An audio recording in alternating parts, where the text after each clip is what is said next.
எனவே இப்போ நம்ம ஒன்று சேர்ந்தது நம்மளாக முடிவு செஞ்சு விருப்பத்தில் ஒன்று சேரல, மாறாக அல்லாஹ்வுடைய நாட்டம், அல்லாஹ்வுடைய தேர்ந்தெடுப்பு. யாரையெல்லாம் மலக்குமார்களுடைய கூட்டத்தில் நினைவு கூறணும்னு அல்லாஹ் முடிவு பண்ணானோ அவங்கள மட்டும்தான் மக்களுடைய கூட்டத்தில் அல்லாஹ்வை பற்றி பேசக்கூடிய கேட்கக்கூடிய சூழ்நிலையை உண்டாக்கி தரலாம். கண்ணியத்து குறித்தானவர்களே, தீன் சார்ந்த விஷயங்களை சொல்கிறது கேட்குறது நம் வாழ்நாளில் இருந்து கொண்டே இருக்கணும். சில அமல்கள் தெரியுது, அது தொடர்ந்து செய்கிறோம். 5 நேரம் தொழுகணுங்க, டெய்லி தொழுகணும். ரமலான் மாதம் நோன்பு வைக்கணும், வருஷம் வருஷம் ரமலான் நோன்பு வச்சிடணும். இப்படி சில அமல்கள் நமக்கு தெரியும், அதை தொடர்ந்து செஞ்சுக்கிட்டே இருக்கணும், அது நமக்கு கடமை. இப்போ நம்ம உட்கார்ந்துருக்கோமே, தீனுடைய விஷயங்களை பேசுறது கேட்கறது, இது தேவையா? கண்ணியத்து குறித்தானவர்களே, நம்மள்கிட்ட அந்த அமல்கள் எல்லாம் நம்மள்கிட்ட தொடர்ந்து இருக்கணும்னா இது கட்டாய கடமை. உலகத்தில் யாராக இருந்தாலும், எப்படிப்பட்ட மனிதராக இருந்தாலும், அவருக்கு யாரோ ஒருத்தருடைய உபதேசங்கள், யாரோ ஒருத்தருடைய வழிகாட்டுதல்ங்கிறது தேவை. அது யாராக இருந்தாலும் சரி. யாருமே எனக்கு யாரும் ஒன்றும் சொல்ல தேவையில்லை, எனக்கு தெரியாத விஷயமா அப்படிங்கிற நிலைமைக்கு நம்ம போகவே முடியாது. நபிமார்களுக்கும் அல்லாஹ் அந்த சூழ்நிலையை தான் ஏற்படுத்தியிருந்தால், நபிமார்களுக்கு அல்லாஹ் என்ன பண்ணுவான்னா நேரடியாக தானே உபதேசம் செய்வான். எப்படி உபதேசம் செய்வான்? அதுக்கு முன்னாடி வாழ்ந்த நபிமார்களுடைய வாழ்க்கை வரலாறை சொல்லி அல்லாஹ் தஆலா உபதேசம் செய்வான். அல்லாஹ் குர்ஆன்ல ஒரு இடத்துல சொல்றான், பல நபிமார்களுடைய வரலாறை நபி ஸல்லல்லாஹு அலைஹி வஸல்லம் அவர்களிடம் சொல்லி காமிச்சிட்டு, நபியே இந்த வரலாறெல்லாம் எதுக்கு உங்கள்கிட்ட சொல்கிறோம்னா உங்களுடைய உள்ளத்தை உறுதிப்படுத்துறதுக்காக. அப்போ நபி ஸல்லல்லாஹு அலைஹி வஸல்லத்துக்கும் என்ன தேவை இருக்குது? உபதேசங்கிறது தேவை இருக்குது. அந்த உபதேசம் எங்கேருந்து கிடைக்குது? அதுக்கு முன்னாடி வாழ்ந்த நபிமார்களுடைய வாழ்க்கையிலிருந்து கிடைக்குது. இதே நிலைதான் சஹாபாக்கள்கிட்டையும். சஹாபாக்கள் நபி உங்கள்கிட்ட நேரடியாக இருந்து பாடம் படித்தவங்க. சரிங்க, நிறைய தீனுடைய விஷயங்களை கேட்டிருக்காங்க, நிறைய அமல்கள் செய்கிறாங்க, சஹாபாக்கள் மாதிரி வாழ முடியுமா அப்படிங்கிற நிலைமைக்கு போயிட்டா கூட அவங்களுக்கும் தொடர்ந்து உபதேசங்கள் தேவைப்பட்டு கொண்டே இருந்திருக்கு. பார்க்குறோம், ஹஜ்ரத் முஆவியா ரலியல்லாஹு அன்ஹு அவர்கள் பிற்காலங்களில் நபி அவங்களாம் வஃபாத் ஆனதுக்கு பிறகு, ஹிலாஃபாக்கெல்லாம் வஃபாத் ஆன பிறகு, முஆவியா ரலியல்லாஹு அன்ஹு நபி அவங்களுடைய சஹாபாக்களில் ஒருத்தவங்க. அவங்க ஆயிஷா ரலியல்லாஹு அன்ஹா நபி அவங்களுடைய மனைவிமார். அவங்களுக்கு என்ன செய்றாங்க? ஒரு கடிதம் எழுதி எனக்கு ஏதாவது உபதேசம் செய்யுங்கன்னு எழுதி கேட்குறாங்க. இவங்க வெவ்வேறு ஊர்களில் இருக்காங்க, கடிதம் எழுதுகிறாங்க. அந்த காலத்தில் கடிதம் எழுதுறது பெரிய செயல்பாடு, அதை கொண்டு போய் சேர்க்கிறதுங்கிறது பெரிய செயல்பாடு. சரி, கடிதம் எழுதி என்ன கேட்க போகிறாங்கன்னு பார்த்தா உபதேசம் செய்யுங்கன்னு கேட்குறாங்க. ஆயிஷா ரலியல்லாஹு அன்ஹா பதில் கடிதம் எழுதுனாங்க. சொன்னாங்க, அழகான ஒரு வார்த்தை சொல்லி அவங்களுக்கு உபதேசம் செஞ்சாங்க. யார் ஒருவர் மக்கள் அதிருப்தி ஆவாங்கிறத பொருட்படுத்தாமல் அல்லாஹ்க்கு பிடிச்ச மாதிரி வாழ்ந்தாரோ, மக்களுடைய அதிருப்தியிலிருந்து அல்லாஹ் அவரை காப்பாற்றிடுவான். நம்ம சில செயல்கள் செய்வோம், மக்கள் நம்ம மேலே கோவப்படுவாங்க, ஆனால் தீன் சார்ந்த நல்ல செயலாக இருக்கும், மக்களுக்கு பிடிக்காது. அப்படி ஒருத்தருக்கு சூழ்நிலை உண்டாகி அவர் மக்கள் கோபப்பட்டா பட்டுட்டு போகிறாங்க, மக்கள் அதிருப்தியான ஆயிட்டு போகிறாங்கன்னு சொல்லிட்டு அந்த தீனுடைய செயலை செஞ்சாருன்னா அல்லாஹ் என்ன பண்ணுவான்னா, மக்களுடைய உள்ளங்கள் அல்லாஹ்வோட கையில் இருக்குது. அல்லாஹ் என்ன பண்ணுவான்? இந்த மக்களை அவருக்கு சாதகமானவராக ஆக்கிடுவான். கோபத்தை ஏற்படுத்தாத சூழ்நிலையை அல்லாஹ் தஆலா உண்டாக்கிடுவான். அடுத்து ஆயிஷா ரலியல்லாஹு அன்ஹா அவங்க கடிதத்தில் எழுதுனாங்க. சொன்னாங்க, யார் ஒருவர் மக்கள் சங்கடப்படுவாங்களே அப்படிங்கிறத யோசிச்சுட்டு அல்லாஹ் கோபப்படக்கூடிய ஒரு செயலை செஞ்சுட்டாருன்னா, நான் இதை செஞ்சா மக்கள் தாங்கிக்க மாட்டாங்க, மக்கள் பொறுத்துக்க மாட்டாங்க, மக்கள் அதை வேண்டாங்கிறாங்க, ஆனால் அல்லாஹ் என்ன செய்யறான்? செய்யின்னு சொல்றான். இப்போ நான் செய்கிறத விட்டுட்டேன்னா அல்லாஹ் நம்ம மேலே கோவப்படுவான். அப்படி ஒரு சூழ்நிலை உண்டாகி மக்களுக்கு பயந்துக்கிட்டு அல்லாஹ் ஏவன ஒரு காரியத்தை விட்டு தவிர்ந்து கொண்டார்னா, அல்லாஹ்வுடைய கோபத்துக்கு ஒரு உண்டானார்னா அல்லாஹ் என்ன பண்ணுவானா, தன்னுடைய பொருத்தத்தையும் கொடுக்காம இந்த மனிதரை மக்களுக்கு வெறுப்பானவராக மாற்றி விட்டுருவான். மக்களுக்கும் இவரை பிடிக்காது, அல்லாவுக்கும் இவரை பிடிக்காது. இப்படி உபதேசம் சொல்லி எழுதி அனுப்புனாங்க. கண்ணியத்துக்குள்ளானவர்களே, சஹாபாக்கள் காலத்திலையும் அவங்களுக்கு ஒருவருக்கு ஒருவர் உபதேசங்கிறது தேவைப்பட்டு இருந்துச்சு. நம்ம எல்லாரும் இதை கேட்டுக்கிட்டே இருக்கணும், பேசிக்கிட்டே இருக்கணும். தீனுடைய விஷயங்களை சொல்லுவாங்க. ஒருத்தர் தொடர்ந்து 3 நாள் தீனுடைய விஷயங்களை எதுவுமே கேட்கலைன்னா அவருடைய ஈமான் பலகீனம் ஆயிடுமா. அவர் அல்லாவை நம்பினது, அவர் சொர்க்கத்தை நம்பினது, நரகத்தை நம்பினது எல்லாம் பலகீனம் ஆயிடுமா. நம்ம உலகத்துலேயும் பார்க்குறோம்லங்க, எந்த பொருளை நம்ம பார்த்துக்கிட்டே இருக்கோமோ கேட்டுக்கிட்டே இருக்கோமோ அந்த பொருள் மேலே நமக்கு நம்பிக்கை வருது. எந்த பொருளை பார்க்கவும் இல்லை கேட்கவும் இல்லையோ அந்த பொருள் மேலே ஒன்று நம்பிக்கை போயிடுது. இப்போ உதாரணமாக ஒரு சோப்பு இருக்குது, நம்மள்கிட்ட கேட்குறாங்க எந்த சோப்புங்க நல்லது அப்படின்னு கேட்டால் நம்ம என்ன சொல்லுவோம்? உடனே ஒரு ஹமாம் சோப்பு தாங்க நல்லது. ஏன் அப்படி சொல்கிறோம்? அது விளம்பரத்தை பார்த்துக்கிட்டே இருக்கும். நியூஸ் பேப்பரில் எங்கெங்கெல்லாம் காட்சிகள் இருக்கிறதோ எல்லா இடத்துலையும் என்ன செய்கிறோம்? ஹமாமுடைய அந்த விளம்பரம் பார்த்துக்கிட்டே இருக்கும். பார்த்துக்கிட்டே இருக்கிறது மேலே நமக்கு என்ன வந்துடுச்சு? நம்பிக்கை வந்துடுச்சு. நம்ம அந்த சோப்பை யூஸ் பண்ணதே கிடையாது. நம்ம அந்த சோப்பை என்ன செய்யலை? யூஸ் பண்ணலை. ஆனால் பார்த்துக்கிட்டே இருந்தோம் ஒருத்தர் விளம்பரத்தை, கேட்டுக்கிட்டே இருந்தோம் விளம்பரத்தை, நம்பிக்கை வந்துடுச்சு. அதனால நாம் அதை தான் பரிந்து வைப்போம். அதனால தான் அதனுடைய விற்பனையும் நம்பர் 1ல் இருக்கு. சரி, இப்போ அந்த ஹமாம் சோப் அந்த கம்பெனிக்காரங்க ஒரு முடிவு எடுக்கிறாங்க. அதுதான் சோப்பு நல்ல முறையில் விற்பனை ஆகுதுல்ல, இனிமே எதுக்கு விளம்பரம் பண்ணிக்கிட்டு, இனிமே எதுக்கு இதை போட்டு விளம்பரம் பண்ணிக்கிட்டு, விளம்பரத்தை நிறுத்திடுவோம் அப்படின்னு சொல்லி அந்த ப்ராடக்டோடைய அந்த விளம்பரத்தை நிறுத்திட்டாங்கன்னா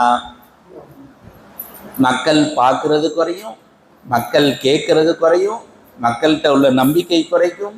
நம்பிக்கை குறைகிறது, விற்பனை குறைஞ்சிரும். ஏன்னா மக்கள் அதை பற்றி பார்க்கல கேட்கல, அது மேலே நம்பிக்கை இல்லாமல் போச்சு. இப்போ அதை வாங்குறதும் குறைஞ்சி போயிடும். இதே மாதிரி தான் நம்ம எல்லாரும் அல்லாவை நம்பியிருக்கோம், சொர்க்கத்தை நம்பியாச்சு, நரகத்தை நம்பியாச்சு. இப்போ இந்த நம்பின விஷயத்தை திரும்ப திரும்ப கேட்டுக்கிட்டே இருந்தோம்னா நம்பிக்கை சரியாக இருக்கும். இந்த நம்பின விஷயங்களை பேசலை கேட்கலை அப்படின்னா நம்ம எதை நம்பியிருக்கோமோ அதன் மேல் உள்ள நம்பிக்கை குறைஞ்சு குறைஞ்சு குறைஞ்சு அதையெல்லாம் மறுக்கிற சூழ்நிலைக்கு ஆயிடும். அல்லாஹ் பாதுகாக்கணும். கண்ணியத்து கொடுத்தாங்களே, அப்படிப்பட்ட ஒரு நல்ல சூழ்நிலையை நமக்கு ஏற்படுத்தி கொடுத்துருக்காங்க. இது போன்ற சபைகளில் எவ்வளவுக்கு எவ்வளோ கலந்து கொள்ள முடியுமோ அவ்வளோ கலந்துக்கணும். தீனுடைய சபைகள்னு ஒரு வாய்ப்பு கிடைச்சிருச்சுன்னா விட்டுறக்கூடாது. அது நமக்கு ஒடுக்கப்படக்கூடிய உணவு மாதிரி. எப்படி தண்ணி தேவை, காலை மதியம் இரவு உணவு தேவையோ அந்த மாதிரி நமக்கு தீனுடைய விஷயங்களை கேட்டுக்கிட்டே இருக்கிறது நமக்கு ரொம்ப தேவை. கண்ணியத்துக்கு கனவுலே அந்த சூழ்நிலை ஏற்படுத்தி கொடுத்த அந்த பள்ளி நிர்வாகம், பள்ளியினுடைய இமாம், பள்ளியினுடைய இன்னும் இதர பொறுப்பாளர்கள், வேலையாட்களுக்கு அல்லாஹ் தஆலா ஈருலக பாக்கியத்தை தந்தல்வானாக. கண்ணியத்துக்கு குறித்தானவர்களே, நாம் எல்லாம் வாழ்ந்து கொண்டிருக்கிறோம். கொஞ்சம் நம்மளுடைய வாழ்க்கையெல்லாம் கொஞ்சம் நிறுத்தி வச்சுட்டு, கொஞ்சம் அந்த சிந்தனையை கொஞ்சம் விட்டுட்டு கொஞ்சம் ஒரு யோசிப்போம். நம்மெல்லாம் ஏன் வாழ்கிறோம், எதுக்காக வாழ்கிறோம்? காலையில் எந்திரிக்கிறோம், ஒவ்வொரு காலத்தில் ஒவ்வொரு தேவை இருந்துச்சு, அந்த தேவையை நிறைவேற்றிக்கிட்டு போய்கிட்டே இருந்தோம். இப்பயும் அப்படியே வாழ்ந்துக்கிட்டு இருக்கோம். எந்திரிக்கிறோம், 3 நேரம் சாப்பிட்றோம், தூங்குறோம், திரும்பி எந்திரிக்கிறோம், 3 நேரம் சாப்பிட்றோம், ஏதோ வேலைன்னு பார்க்குறோம். ஏன் வாழ்ந்துக்கிட்டு இருக்கோம்? ஒவ்வொரு காலத்தில் ஒவ்வொரு தேவை இருந்துச்சு. குழந்தையா இருந்தோம், நமக்கு உணவுகள் சின்ன சின்ன உணவுகள் இருந்துச்சு.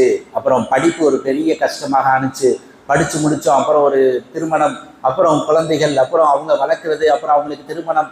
இப்படியே அந்தந்த காலத்தில் ஒரு பொறுப்பை தலையில் தூக்கி வச்சுட்டு நிறைவேற்றணும்னு கவலைப்பட்டுக்கிட்டே ஓடிக்கிட்டு இருக்கோமே. ஏன் வாழ்றோம்? நம்ம செய்கிறதெல்லாம் வாழ்கிறதுக்காக. வாழ்வது எதற்காக? சாப்பிட்றது வாழ்கிறதுக்காக, வேலைக்கு போகிறது வாழ்கிறதுக்காக, கணவன் பிள்ளைங்க எல்லாம் வாழ்கிறதுக்காக. வாழ்வது எதற்காக? கொஞ்சம் யோசிச்சு பார்க்கணும். ஏன் வாழ்கிறோங்க? ஒவ்வொருத்தரும் ஒரு குறிப்பிட்ட காலங்கள் உலகத்தில் இருக்கிறோமே, இருப்பதன் நோக்கம் என்ன? நம்மளை படைச்சவன் ஏதாவது நோக்கம் வச்சிருக்கானா? இந்த வானத்தை பூமியை இந்த விஷயங்கள் எல்லாத்தையும் நமக்கு வசப்படுத்தி கொடுத்த, நமது உடலை இவ்வளோ ஆரோக்கியமாக அழகாக செயல்படக்கூடிய அந்த சூழ்நிலையை உருவாக்கி கொடுத்த நம்ம ரப்பு ஏதாவது ஒரு நோக்கம் வச்சிருக்கானா? நம்மளுடைய ஓனர் என்ன நினைக்கிறார் நம்மள்கிட்ட? நம்மளுடைய ஓனர் நம்மள்கிட்ட என்ன வேலை எதிர்பார்க்கிறாரு? நம்ம ஓனர்கிட்ட சரியான வேலைக்காரனா நான் இருக்கிறேன்னா? நமக்கு ஓனர் யாரு? கண்ணியத்துக்கு நம்முடைய ஓனர், நம்முடைய ரப், நம்முடைய ரட்சகன், நம்மளை படைச்சவன், நமக்கு உடலில் கொடுக்குறவன், உணவு கொடுக்குறவன், பேச வைக்கிறவன், கேட்க வைக்கிறவன், சுவாசிக்க வைக்கிறவன் எல்லாம் அல்லாஹ் தஆலா. அவன் நம்மள்கிட்ட இருந்து என்ன எதிர்பார்க்கிறான்? அவனுக்கு ஒரு பெரிய நோக்கம் இருக்கு. அல்லாஹ் சொல்றான், خلقல் மௌத வல் ஹயாத லியப்லுவக்கும் அய்யுக்கும் அஹ்ஸனு அமலா. உங்களுக்கு மௌத்தையும் வாழ்க்கையும் நான் ஏன் கொடுத்தேன் அப்படின்னு சொன்னா, உங்களை யார் நல்ல அமல்கள் செய்கிறாங்கன்னு நான் பார்க்கணும். அதுக்கு தான் நான் வாழ்க்கையை கொடுத்தேன்.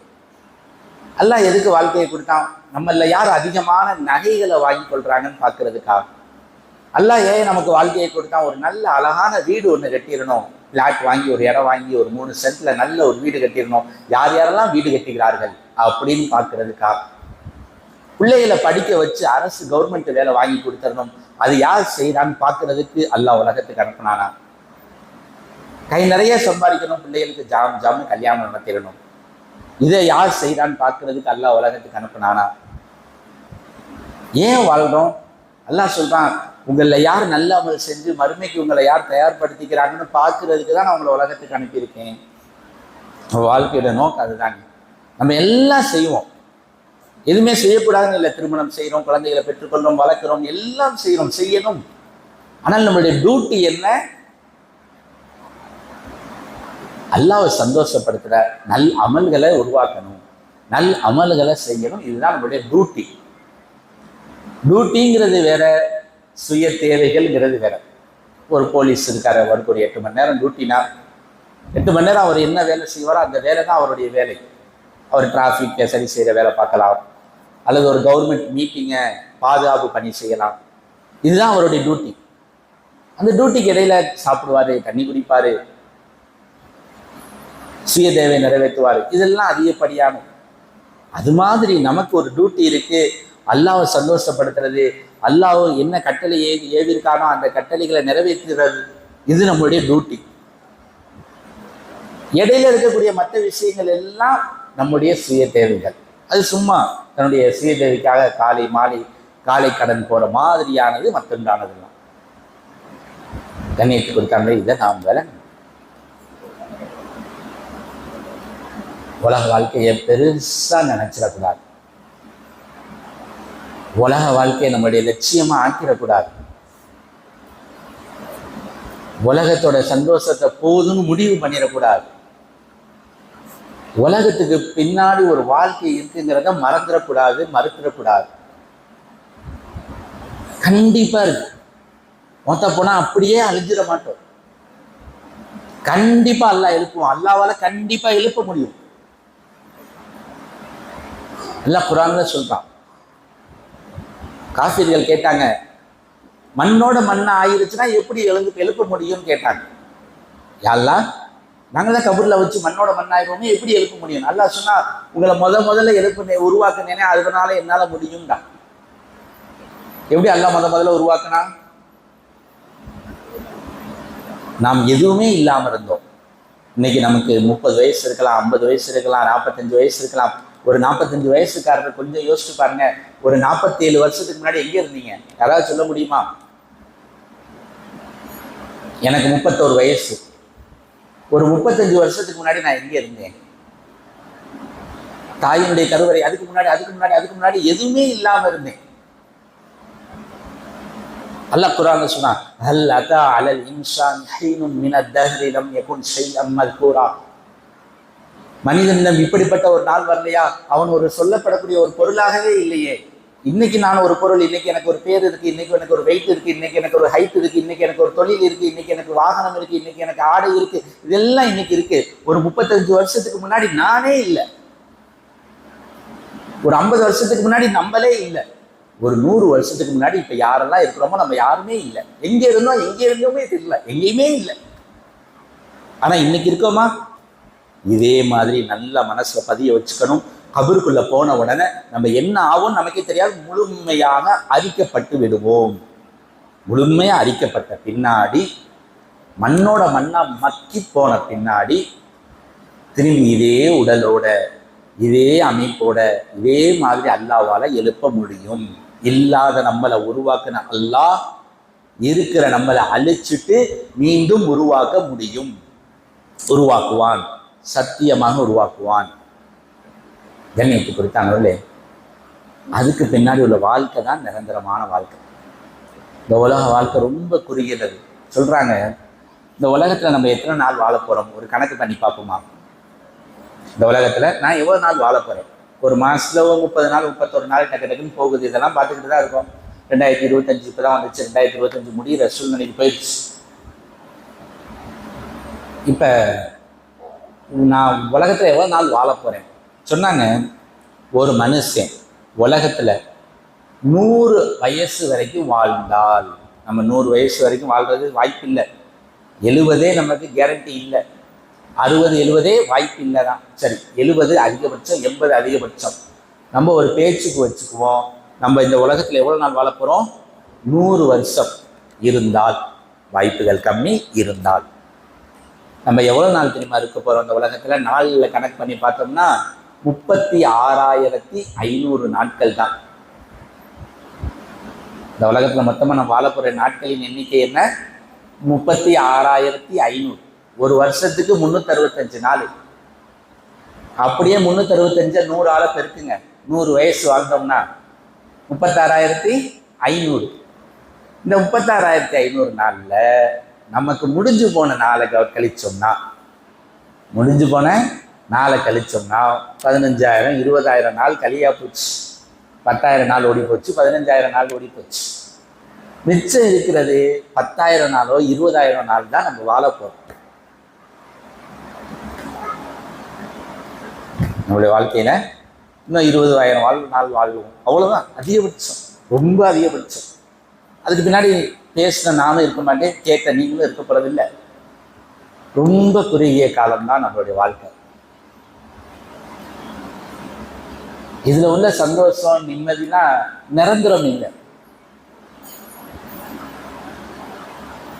ஒன்று கிடைச்ச சந்தோஷமே போயிடும், கிடைச்ச நிம்மதியே போயிடும், அல்லது அந்த நிம்மதியும் இருக்கும் சந்தோஷமும் இருக்கும், நம்மளுடைய ரூஹு போயிடும். இதுல கிடைச்ச செல்வங்கள் நம்மளோடது கிடையாது, நம்மள்கிட்டயே இருக்காது. ஒன்று கிடைச்ச செல்வம் நம்ம கையில இருந்து போயிடும், அல்லது கிடைச்ச செல்வம் நம்ம கையில இருக்கும், நம்ம கை உடம்பை விட்டு ரூஹு போயிடும். இதெல்லாம் காலியாகக்கூடியது. இதை சஹாபாக்கள் விளங்கினாங்க. அவங்களும் உலகத்துல வாழ்ந்தாங்க. முதல்ல அவங்களும் இந்த உலகத்தை தேடணும்னு நினைச்சாங்க, இந்த உலகத்துல இஷ்டத்துக்கு வாழணும்னு நினைச்சாங்க, இந்த உலகத்தை முழுமையா அனுபவிச்சு முடிச்சிடணும்னு நினைச்சாங்க. ஆனா ஒரு கட்டம் வந்துச்சு, நபி ஸல்லல்லாஹு அலைஹி வஸல்லம் வந்தாங்க, குர்ஆன் வந்துச்சு, ஹதீஸ் வந்துச்சு, தான் வாழ்க்கையை மாற்றிக்கிட்டாங்க. எது சரின்னு புரிஞ்சாங்க, எதற்காக தயார் செய்யணும்னு புரிஞ்சாங்க. தரக்கு துன்யா கபுல ஐயத்துருக்கூஹா, துன்யாவை விட்டாங்க. அது இவங்களை விடுறதுக்கு முன்னாடி, துன்யாவை அது விடுறதுக்கு முன்னாடி என்ன செஞ்சுட்டாங்க? இவங்க துன்யாவை விட்டுட்டாங்க. துன்யா என்ன செஞ்சுட்டாங்க? விட்டுட்டாங்க. கண்ணியத்துக்கு கொடுத்தாங்க. அப்படிப்பட்ட ஒரு வாழ்க்கைக்கு, மறுமையை முன் வச்ச வாழ்க்கைக்கு தயாராகணும். இது யாருக்காகவும் இல்லைங்க, பயானுக்காக, அஜரத்துக்காக, 4 பேர்கிட்ட காட்டுறதுக்காக இல்லை. நம்மளை புரிஞ்சுக்கிட்டனால அப்படி மாறணும். மறுமைக்கான வாழ்க்கை. அன்றாட எந்திரிச்சோன்ன என் மறுமை என்னவாகுங்கிறத கவலையா வச்சுக்கிறது. உலகத்துல உள்ள எந்த கோபம், கஷ்டம், நஷ்டம் எதையுமே பொருட்படுத்துறது இல்லை. மறுமை எனக்கு என்னவாகும், இதை பற்றிய கவலை மட்டும். சஹாபாக்கள் அப்படிதான் இருந்தாங்க. நபி ஸல்லல்லாஹு அலைஹி வஸல்லம் ஒரு சஹாபியை கேட்டாங்க, கைஃப அஸ்பஹ்த யா முஆத், நீங்க எப்படி காலை பொழுது அடைஞ்சீங்க, நல்லா இருக்கீங்களான்னு கேட்டாங்க ஒரு சஹாபியை பார்த்து. அவங்க சொன்னாங்க, யா ரசூலல்லாஹ் அஸ்பஹ்து முஃமினா, நான் ஈமானுடைய நிலையில காலை பொழுது அடைஞ்சேன், நான் ஈமானோட இருக்கேன். அவங்க நல்லா இருக்கீங்களான்னு கேட்டா, நல்லா இருக்கேன், உடம்பு நல்லா இருக்கு, கைகால் வலிக்குது, முழங்கால் வலிக்குது, சுகர் ஏறி போச்சு, ப்ரெஷர் ஏறி போச்சு, இப்படி இல்லை. நல்லா இருக்கீங்களான்னு கேட்டால் பதில் சொல்ல மாட்டாங்க. நல்லா இருக்கீங்களான்னு கேட்டால் ஈமானோட இருக்கேன்னு சொல்லுவாங்க. அதுதான் நல்லா இருக்கிறது. ஈமானோட இருந்தால் நல்லா இருக்கேன்னு அர்த்தம். ஈமான்ல குறைவு இருந்தால் நல்லா இல்லைன்னு அர்த்தம். உடம்பு நிலை அது வரும் போகும். உடம்பே குறுகிய காலத்துக்கு தான் நம்மளோட. அது நல்லா இருந்தாலும் இருக்க போகிறோம், நல்லா இல்லைனாலும் இருக்க போகிறோம். நல்லா இருந்து ரூபு போயிட்டாலும் உடம்பை வச்சு ஒன்றும் ஆக போகிறது இல்லை. உடம்பு அவங்களுக்கு விஷயம் இல்லை. நல்லா இருக்கீங்களானா நம்ம உடம்பை வச்சு சொல்லுவோம், அவங்க நல்லா இருக்கீங்களானா ஈமானை வச்சு சொல்லுவாங்க. வறுமையை முன் வச்சு வாழ்ந்தாங்க. நபி ஸல்லல்லாஹு அலைஹி வஸல்லம் அவங்க பார்க்குறோம், சின்ன சின்ன உலகத்துடைய விஷயங்களை கூட அனுபவிக்கலை, அது வேண்டான்னு நினைச்சாங்க. எவ்வளவு எளிமையான வாழ்க்கை சஹாபாக்கள், நபி ஸல்லல்லாஹு அலைஹி வஸல்லம். அதோடு சேர்ந்துக்கிட்டு நம்மெல்லாம் வாழ்க்கையை பெருசாக்கிக்கிட்டு கஷ்டப்பட்டுக்கிட்டு இருக்கோம். நம்மளாம் ஒரு கற்பனை வச்சுக்கிட்டு அது நடக்கலையே, இது கிடைக்கலையே, இது கிடைக்கலையே, இது கிடைக்கலையேன்னு ஏக்கத்தோட கவலையோட வாழ்ந்துக்கிட்டு இருக்கோம். எவ்வளவு சாதாரணமாக சந்தோஷமா வாழ்ந்துட்டு போயிட்டாங்க. உலகமும் கிடைச்சிருச்சு, வறுமையும் கிடைச்சிருச்சு. உலகத்திலேயே நிம்மதியான வாழ்க்கை, சந்தோஷமான வாழ்க்கை, மறுமையும் நிம்மதியான சந்தோஷமான வாழ்க்கை. நபி ஸல்லல்லாஹு அலைஹி வஸல்லம் ஒரு சமயத்துல ஒரு புத்தாடை அணிஞ்சு தொழுகிறாங்க. தொழுதுகிட்டே இருக்கும்போது அந்த தொழுகையில அந்த ட்ரெஸ்ஸு மேல கவனம் போயிடுச்சு. ட்ரெஸ் நல்லா இருக்கு அப்படின்னு சிந்தனை வந்துருச்சு. தொழுது முடித்தோடனே அந்த ஆடையை கலட்டி ஒரு சஹாபிக்கு அன்பளிப்பாக கொடுத்துட்டாங்க. சொன்னாங்க, இந்த தொழுகையில் இந்த ஆடையினால எனக்கு கவனம் சிதறல் ஏற்படுது, வேணாம் இது இந்தாங்க வச்சுக்கணும். ஒரு சஹாபிக்கு அன்பளிப்பாக கொடுத்து அனுப்பி வச்சுட்டாங்க. ஒரு ஆடையினால தொழுகை கவனம் போகும்னா அந்த ஆடையே தேவையில்லை. ஓ, அப்போ அவ்வளவு மதிக்கணும் தொழுகையை. அந்த அளவுக்கு அதனுடைய கவனம் கூட போயிடக்கூடாது, அவ்வளவு முக்கியத்துவம் தொழுகை. எவ்வளவு எளிமையாக சாதாரணமாக அல்லது உமர் ரலியல்லாஹு அன்ஹு அவர்கள் பைத்துல் முக்கத்தஸை வெற்றி கொள்ளக்கூடிய தருணம், உலகமே எதிர்பார்த்த ஒரு தருணம். பைத்துல் முக்கத்தஸ் யார்கிட்ட இருக்குங்கிறது உலக அரசியலோட சம்பந்தப்பட்டது. இன்னைக்கு இஸ்ரேல் பலஸ்தீனுடைய போருடைய பல காரணங்கள்ல முக்கியமான காரணம் இந்த பைத்துல் முக்கத்தஸ் பள்ளிவாசல் தான். அந்த பள்ளிவாசல் யார்கிட்ட இருக்கோ அவங்கள்ட்ட தான் உலகமே இருக்கும். எப்பயுமே அதுதான் உலக நியதி. இன்னைக்கு இஸ்ரேல்கிட்ட இருக்கு. இஸ்ரேல் தான் உலகத்திலேயே ஆட்சி செய்யக்கூடிய ஒரு அதிகாரம் பெற்ற ஒரு பெரிய நாடாக இருக்கு. அன்னைக்கு ஒரு நிலைமை சூழ்நிலை வந்துச்சு. நபி ஸல்லல்லாஹு அலைஹி வஸல்லம் அவங்களுடைய காலம் முடிஞ்சு உமர் ரலியல்லாஹு காலம். அப்போ உமர் ரலியல்லாஹு அவங்களுடைய படை என்ன செய்யுது, பைத்துல் முக்கத்தஸை வெற்றி கொள்ளுது. அங்கே இருக்கக்கூடிய அந்த கிறிஸ்தவ பாதிரிமார்கள் சொன்னாங்க, நாங்கள் பைத்துல் முக்கத்தஸை உங்கள் சாவியை உங்கள் கையில் கொடுக்க மாட்டோம், உங்களுடைய ஹலீஃபா உமர் வரட்டும், அவங்க கையில் நாங்கள் கொடுக்குறோம். உமர் ரலியல்லாஹு அவங்க கிளம்பி வந்தாங்க. நீண்ட நாள் பயண தூரம் வந்து பைத்துல் முக்கத்தஸில் சாவியை வாங்க போகிறாங்க. உலகத்தை வரலாற்றிலே ஒரு பெரிய நிகழ்வு. அதுக்கு பிறகு நீண்ட நாள் முஸ்லிம்கள் அந்த பைத்துல் முக்கத்தஸ் பகுதியுடைய ஆட்சியாளர்கள் ஆனாங்க. அப்படிப்பட்ட உன்னத நிகழ்வு அது. ஆனால் வரும் பொழுது ஒரு ஒட்டு போட்ட சாதாரண ட்ரெஸ்ஸை போட்டுக்கிட்டு வந்தாங்க. ஒரு கோவேரி கழுத, ஒரு ஒட்டு போட்ட ட்ரெஸ்ஸு. இந்த ட்ரெஸ்ஸில் வந்தாங்க. பக்கத்தில் இருக்கிற சஹாபாக்கள் சொன்னாங்க, நீங்கள் பெரிய விஷயமா வந்திருக்கீங்க, அரசு வேலையாக வந்திருக்கீங்க, மன்னர் சார்ந்த அஃபீஷியல் ஒர்க்குக்காக வந்திருக்கீங்க. இந்த அரசாங்க வேலை பெரிய விஷயம், நம்மளுடைய நாட்டுடைய கௌரவமே உங்கள் கையில் தான் இருக்குது. நீங்கள் இப்படி ஒட்டு போட்ட ட்ரெஸ்ஸு போட்டுட்டு போனால் அது ஒரு மாதிரியா சங்கடமாக இருக்குமே, அது நமக்கெல்லாம் ஈவு இல்லையா? ஒரு ட்ரெஸ்ஸாக கொண்டு வந்து ஒரு நல்ல ட்ரெஸ்ஸை கொண்டு வந்து கொடுத்து இதை போட்டுக்கிட்டு போங்க அப்படின்ட்டாங்க. சொன்னாங்க உமர் ரலியல்லாஹு அன்ஹு அவர்கள், குன்னா அதல்ல நாஸ் வஹ்கர் நாஸ் ஃபஅஸன அல்லாஹு பில் இஸ்லாம்.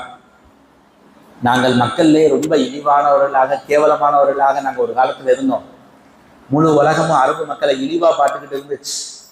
ஆனால் இஸ்லாத்தை அல்லாஹ் எங்கள்கிட்ட கொடுத்து எங்களை கண்ணியப்படுத்தினா இன்னைக்கு ஒரு பெரிய நாட்டுடைய அதிபர்களாக நாங்கள் மாறிக்கொண்டு இருக்கோம். இதெல்லாம் அல்லாஹ் எங்களுக்கு இஸ்லாத்தால் கொடுத்தது. இந்த இஸ்லாத்தின் மூலியமாக தான் எங்களுக்கு கண்ணியம் கிடைக்கும். இந்த இஸ்லாம் அல்லாததை கொண்டு நாங்கள் கண்ணியத்தை தேடினால்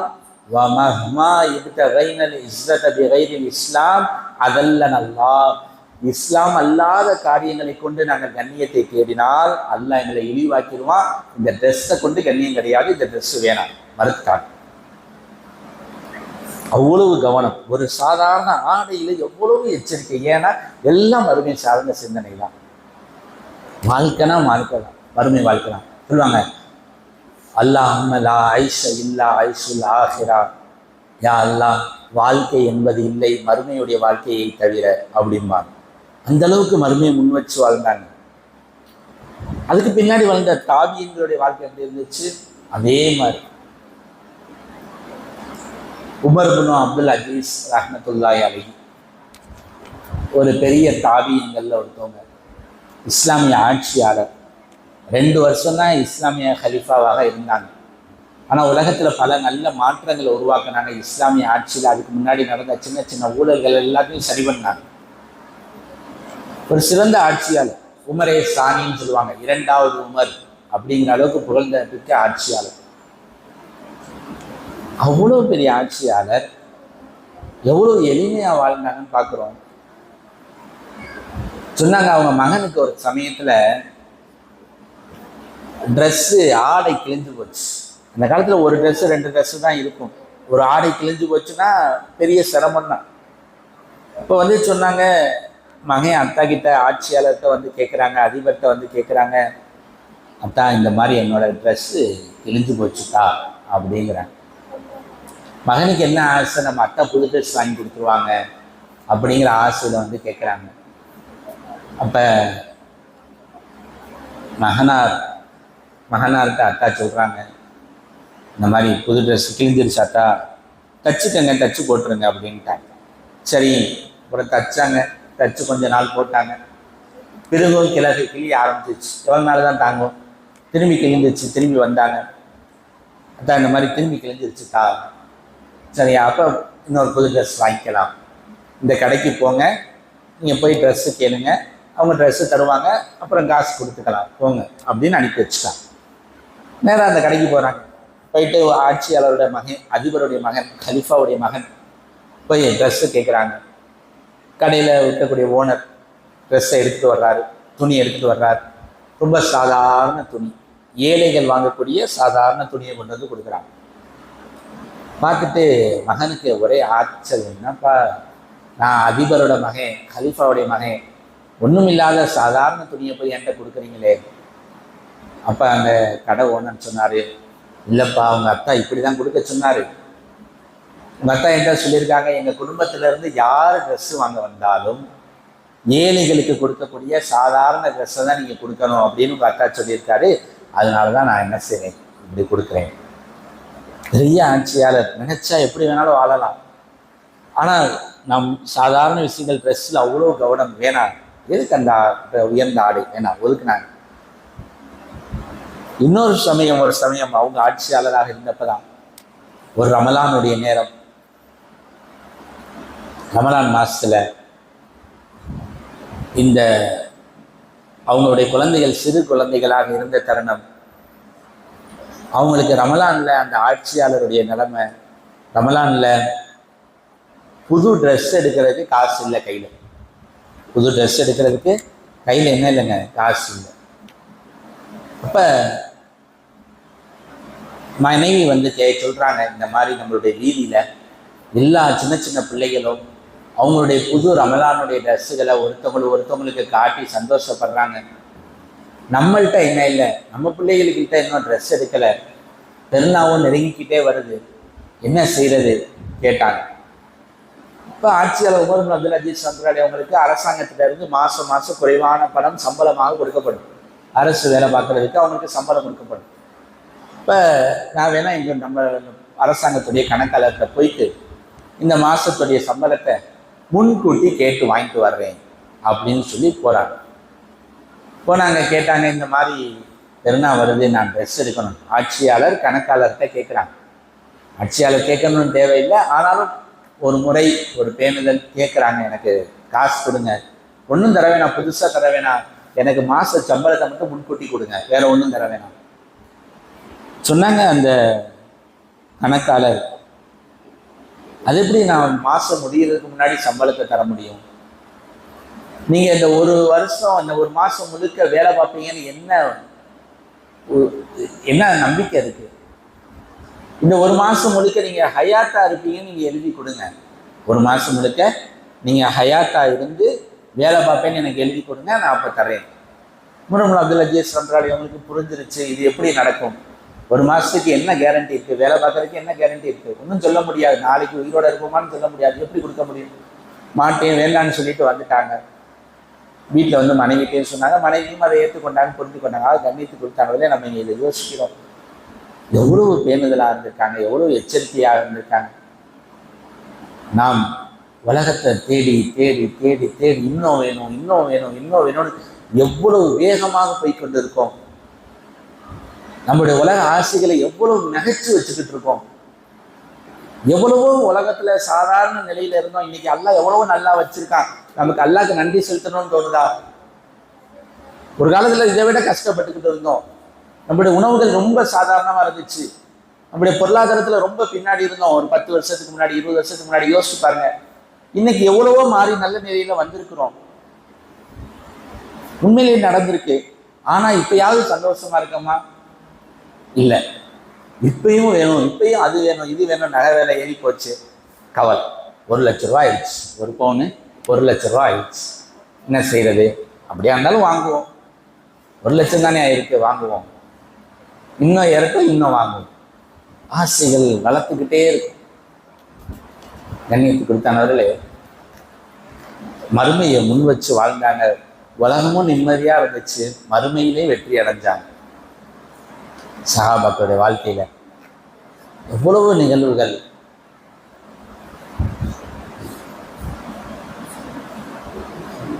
ஹஜ்ரத் அபூ தர்தா ரலியல்லாஹு அன்ஹு அவங்க ஒரு ஷஹாபி அவங்கள்ட்ட வர்றாங்க. வந்துட்டு சொன்னாங்க, நான் இந்த மாதிரி ஒரு வீடு ஒன்று கட்டியிருக்கேன், வாழ்வதற்கு என்ன செஞ்சிருக்கேன், ஒரு வீடு ஒன்று கட்டியிருக்கேன், வாங்க என் வீட்டில் வந்து பாருங்க அப்படின்னாங்க. நம்ம எப்படி வீடு கட்டினோம்னா ஒரு விருந்து வச்சு எல்லாத்தையும் காமிக்கிறோம் இல்லையா? அந்த மாதிரி அவங்க சொன்னாங்க, நான் வீடு கட்டியிருக்கேன், வாங்க வந்து பாருங்க. இப்போ அபூ தர்தா ரலியல்லாஹு அன்ஹு அவங்க ரொம்ப உலகப்பற்ற நபர், மறுமையை முன் வச்சு வாழ்கிறவங்க. அவங்க சரி நான் வந்து பார்க்குறேன், வர்றேன், வீட்டை பார்க்குறேன். வந்து வீட்டையெல்லாம் பார்த்தாங்க. வீடு நல்லா அருமையாக ரம்மியமாக கட்டப்பட்டு இருந்துச்சு. சொன்னாங்க, பனைக ஷதீதன், அப்பா நல்லா ஸ்ட்ராங்காக வீடு கட்டியிருக்கீங்க. அவங்கள்ட்ட பேசுகிறாங்க. என்ன சொன்னாங்க? முதல்ல நல்லா ஸ்ட்ராங்காக வீடு கட்டியிருக்கீங்க, நல்லா தரமான பொருட்களை பயன்படுத்தியிருக்கீங்க, எல்லாமே நல்லா இருக்குது, குவாலிட்டியாக இருக்குது, நல்லா இருக்குது அப்படின்னு பாராட்டினாங்க. அடுத்து சொன்னாங்க, அமல்க பஈதன், ரொம்ப தூர நோக்கு சிந்தனையோட செயல்பட்டிருக்கீங்க, நீண்ட ஆசைகளோட இருப்பீங்க போல இருக்கு, நீண்ட ஆசைகளோட இருப்பீங்க போல இருக்கு. எப்படி இந்த வீட்டில் பல ஆண்டுகள் வாழ்ந்துடணும் அப்படிங்கிற எண்ணம் இருக்கும் போல, இப்படி இருந்தால் தானே இப்படிலாம் வீடு கட்ட தோணும் அப்படின்னு அடுத்த வார்த்தை சொன்னாங்க. அடுத்த ஒரு வார்த்தை சொன்னாங்க, தமூத்து கரீபன், நீங்க சீக்கிரம் நீங்க மௌத்தா போயிடுவீங்களே. எல்லாருடைய மௌத்து என்ன இருக்கு? நெருக்கமாக இருக்கு. யாரெல்லாம் உலகத்துல பிறந்துட்டாங்களோ அவங்களுடைய எல்லாருடைய மௌத்து என்னதான்? நெருக்கமானது. யாருடைய மௌத்து தூரமானது? இன்னும் உலகத்துல யார் பிறக்கலையோ அவங்களுடைய மௌத்து தான் தூரமானது. பிறந்தவங்களுக்குலாம் எப்பங்க மௌத்து? பிறந்தவங்களுக்கு எப்ப வேணாலும் மௌத்து. அதான் சொன்னாங்க, தமூத்து கரீபன், நீங்க சீக்கிரமா மௌத்தா போயிருவீங்களே, இப்படிப்பட்ட வீட்டெல்லாம் கட்டி வச்சிருக்கீங்க சொன்னாங்க. கண்ணியத்துக்கு கொடுத்தாங்களே, ஒரு வீடை கட்டுறதுல மறுமையுடைய சிந்தனை. உண்மையாக மறுமையை முன் வச்சே வாழ்க்கை.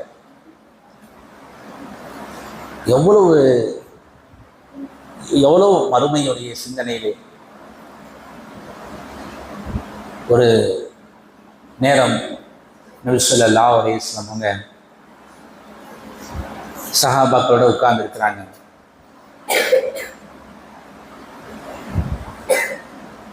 ஒரு ஷஹாபி வர்றாரு நபி ஸல்லல்லாஹு அலைஹி வஸல்லம் அவங்ககிட்ட,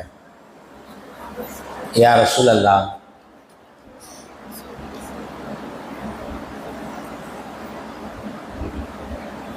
மத்தா ஷாஅ, யா ரசூலல்லாஹ், கியாமத் நாள் எப்போ வரும்? நபி ஸல்லல்லாஹு அலைஹி வஸல்லம் கேட்டாங்க, அதுக்காக நீங்கள் என்ன தயாரிப்பு பண்ணி வச்சுருக்கீங்க? அதுக்காக என்ன தயாரிப்பு பண்ணி வச்சுருக்கீங்க? அவர் சொன்னார், யா ரசூலல்லாஹ், என்கிட்ட எந்த விதமான தனிப்பட்ட அமல்களும் கிடையாது. ஆனால் என்கிட்ட ஒரே ஒரு அமல் இருக்குது, நான் அல்லாஹ்வையும் அல்லாஹ்வுடைய ரசூலையும் நேசிக்கிறேன். யா ரசூலல்லாஹ், வேறு எந்த அமலும் என்கிட்ட கிடையாது. இப்போ நபி ஸல்லல்லாஹு அலைஹி வஸல்லம் சொன்னாங்க, நீங்கள் யாரை நேசிக்கிறீங்களோ அவங்களோட மறுமையில் இருப்பீங்க. நீங்கள் செய்கிற அமல்கள்லேயே ஆகப்பெரிய அமல் அல்லாவையும் அல்லாவுடைய ரசூலையும் நேசிக்கிறீங்க, கண்டிப்பாக மறுமையில் உங்களுக்கு வெற்றியாக இருக்கும். யாரை நீங்கள் நேசிக்கிறீங்களோ அவங்களோட என்ன செய்யுங்க, மறுமையில் நீங்கள் இருப்பீங்க சொல்லி காமிச்சேன். கண்ணியத்துக்கு கொடுத்தாங்களே நம்முடைய அன்றாட வாழ்க்கை மறுமையை முன்வச்ச வாழ்க்கையாக ஆயிரும். எப்படி சஹாபாக்கள், நம்முடைய இமாம்கள், முன்னோர்கள் உலக எளிமையை தேர்ந்தெடுத்தாங்களோ, உலகத்தில் சாதாரண விஷயங்களை தேர்ந்தெடுத்தாங்களோ, அந்த மாதிரியாக எளிமையான ஒரு சூழ்நிலையை உருவாக்கிக்கணும். இன்று காலத்திலையும் வாழ்கிறாங்க அந்த மாதிரியான பெரியார்கள். ஒரு பெரிய ஆலிம் ஒருத்தவங்க, அப்துல் ரஹ்மான் முபாரக் பூரி ரஹ்மத்துல்லாஹி அலைஹி, அவங்க ஒரு பெரிய ஹதீஸ் கலை வல்லுனர். அவங்க ஒரு சமயத்தில் ஹஜ்ஜுக்காக போயிருக்கிறாங்க. ஹஜ்ஜுக்காக போன அந்த தருணத்தில் அவங்களுக்கு பெரிய ஆளுங்கிறதுனால சவுதி அரசாங்கம் சிறப்பு விருந்தினர்களுக்கான ஒரு இடத்த ஒதுக்கி அதில் இவங்களுக்கு தனிப்பட்ட அறையை கொடுத்தாங்க. நீங்கள் பெரிய ஆளாக இருக்கீங்க, நீங்கள் பெரிய ஆலிம், அப்படி யாரெல்லாம் முழு உலகத்திலிருந்தும் கண்ணியமான பெரிய பெரிய அரசர்களோ அல்லது பெரிய பெரிய இமாம்களோ ஹஜ்ஜுக்காக போனாங்கன்னா சவுதி கவர்மெண்ட்டே பொறுப்பெடுத்து அவங்களுக்கு தனி இடத்தை ஏற்பாடு பண்ணி கொடுக்கும். இது காலங்காலமாக இருக்கக்கூடிய ஒரு வழிமுறை. அப்படி இந்த அப்துல் ரஹ்மான் முபாரக் ரஹ்மத்துல்லாஹி அவங்களுக்கு ஒரு பெரிய ரூமை ஏற்பாடு பண்ணி கொடுத்தாங்க. இப்போ இவங்க போனாங்க. அந்த ரூமில் கட்டில் இருந்துச்சு, மெத்தை இருந்துச்சு, எல்லாம் இருந்துச்சு. இவங்க போனவங்க கீழே போயிட்டு ஒரு விரிப்பை விரிச்சுட்டு கீழே படுத்துக்கிட்டாங்க, தரையில் படுத்துக்கிட்டாங்க. இப்போ அந்த மேற்பார்வையாளர் ஒருத்தர் வந்தார். எல்லா சிறப்பு விருந்தினர்களும் எந்த குறை இல்லாமல் இருக்காங்களா அப்படின்னு பார்க்கறதுக்காக அந்த மேற்பார்வையாளர் வர்றாரு. வந்து பார்த்தா இந்த பெரிய இமாம் சாதாரண விரிச்சு படுத்து கிடக்குறாங்க. கட்டில் மெத்தையை பயன்படுத்தலை. அந்த ரூமில் இருக்கக்கூடிய சிறப்பு விஷயங்கள் எதையுமே பயன்படுத்திக்கலை. இப்போ கேட்டாங்க மக்கள்கிட்ட, ஏன் இவங்க இப்படி இருக்காங்க, என்ன ஆச்சு, உங்கள்கிட்ட எல்லாம் சொன்னீங்களா, அவங்களுக்கு உள்ள சிறப்புகளை சொன்னீங்களா, அவங்களுக்கு ஏற்படுத்தின வசதிகளை சொன்னீங்களா இல்லையா? இப்போ இங்கே வேலையாட்கள் சொன்னாங்க, நாங்கள் எல்லாத்தையும் சொல்லிட்டோம், இமாம் அவங்க ஏற்றுக்க மறுக்கிறாங்க, நீங்களே அவங்கள்ட்ட கேளுங்க. இப்போ அந்த மேற்பார்வையாளர் போனார், அந்த இமாம்கிட்ட போய் உட்கார்ந்தாரு, கேட்டார், உங்களுக்கு அர்ஷத் நீங்கள் மெத்தை இருக்குது, உங்களுக்கு ஏசி இருக்குது, நீங்கள் இதெல்லாம் பயன்படுத்திக்கங்க, உங்களுக்காக தான் இந்த ஏற்பாடு எல்லாம் பண்ணியிருக்கோம், இந்த அறை முழுக்க உங்களுக்கு தான், நீங்கள் அது முழுமையாக பயன்படுத்திக்கங்க அப்படின்னு சொன்னாங்க. அப்துல் ரஹ்மான் முபாரக் பூரி ரஹ்மத்துல்லாஹி அவங்க, பாருங்கள், நான் எங்கள் ஊரில் நான் எப்படி இருப்பேனோ அதே மாதிரி தான் இங்கேயும் இருக்கேன். எங்கள் ஊரில் எனக்கு கட்டில் நான் வச்சுக்கல, மெத்தையை நான் வச்சுக்கல, சாதாரண விரிப்புகளில் தான் நான் என்ன செய்கிறேன், படுக்கிறேன். நான் அப்படி தான் எங்கள் ஊரில் நான் இருக்கேன். இப்போ ஒரு 5 நாள் 10 நாளைக்கு நீங்கள் இப்படி சிறப்பாக என்னை கவனிப்பீங்க. நான் இதில் கட்டிலையும் மெத்தையிலையும் இந்த ஏசிலையும் இருந்து பழகிட்டேன் அப்படின்னா எனக்கு என்ன ஆசை வந்துடும், ஊருக்கு போயிட்டோம் இதே மாதிரி கட்டில் மெத்தை ஏற்பாடு பண்ணிக்குவோம், இதே மாதிரி ஒரு ஏசியை ஏற்பாடு பண்ணிக்குவோம், இதே மாதிரி ஒரு சொகுசான வாழ்க்கைக்கு போயிடலாம் அப்படின்னு சொல்லி எனக்கு ஆசை வந்துடும். வேணாம், எனக்கு அந்த நிலையே, எனக்கு அந்த நிலை வேணாம். நான் இங்கேயும் அதை பயன்படுத்தலை, ஏன்னா ஊருக்கு போய் அந்த ஆசை வந்துடக்கூடாது சொல்லிட்டாங்க. கண்ணியத்துக்கு கொடுத்தாங்க. அதுதான் பெரியாருடைய வாழ்க்கை. எல்லா வாய்ப்புகளும் இருந்தும் கூட பயன்படுத்தலை, எல்லாம் இருந்தும் கூட ஒதுக்கிட்டாங்க. கண்ணியத்துக்கு கொடுத்தாங்க. இன்னைக்கு நம்மளுடைய வாழ்க்கையை அந்த மாதிரியாக ஆக்கிக்கொள்ளணும். அல்லாஹ் எதை கொடுத்துருக்கானோ அதிலே போதுமாக்கி கொள்வது. எனக்கு என் கணவருக்கு என்ன வருமானத்தை அல்லாஹ் கொடுத்தானோ போதும், அல்ஹம்துலில்லாஹ். எங்களுக்கு என்ன உணவு வழிமுறை அல்லாஹ் ஏற்படுத்தி கொடுத்துருக்கானோ போதும், அல்ஹம்துலில்லாஹ்.